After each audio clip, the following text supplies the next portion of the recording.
कई बार हम लड़ाई में होते हैं क्योंकि शैतान हम पर हमला कर रहा होता है। तो कुछ लोग कहते हैं कि नहीं नहीं, परमेश्वर केवल अच्छाई ही लाते हैं, जबकि मुसीबत ये कुछ इस तरह है कि आप भला कर रहे हैं, ठीक है, आप यीशु की गवाही दे रहे हैं और फिर मुसीबत आती है। जी नहीं, कहीं भी लड़ाई की सीमा उस परीक्षा तक सीमित नहीं है।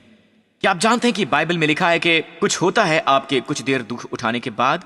1 पतरस 3:5 में यहां ये नहीं लिखा है कि परमेश्वर आप पर दुख डाल दें। दरअसल आप ये देखने वाले हैं कि आपको दुखी कौन करता है। आमीन। हम सब दुख उठाते हैं। जैसे इस समय जानते हैं आप ड्रग्स की दास्तां में हैं और आप कुछ प्रेस्क्रिप्शन वाली दवाइयों के लत में भी हैं। आप दुख उठा रहे हैं। यह आपका उत्तम जीवन नहीं है।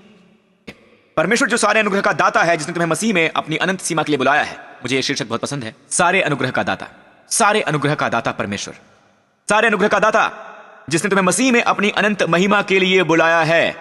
आपके दुख उठाने के दौरान नहीं, पर उसके बाद जब आपने दुख उठा लिया है, यह सभी अनुग्रह का दाता परमेश्वर आपको परफेक्ट बनाएगा, स्थापित करेगा, मजबूत करेगा, आपको सेटल करेगा। और इस शब्द शक्ति को सीमित ना करिए। हालांकि प्रमुख इस्तेमाल यहां आत्मिक है, बाइबल में शक्ति शारीरिक शक्ति के लिए भी इस्तेमाल होती है। तो परमेश्वर कह रहे हैं कि उसके बाद भी है।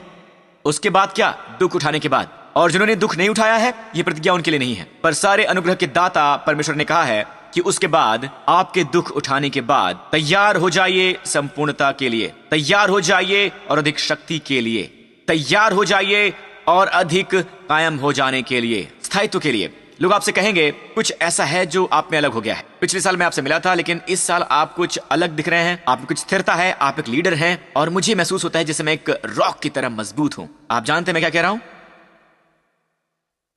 क्योंकि आप गुजर चुके हैं दुख और क्लेश से।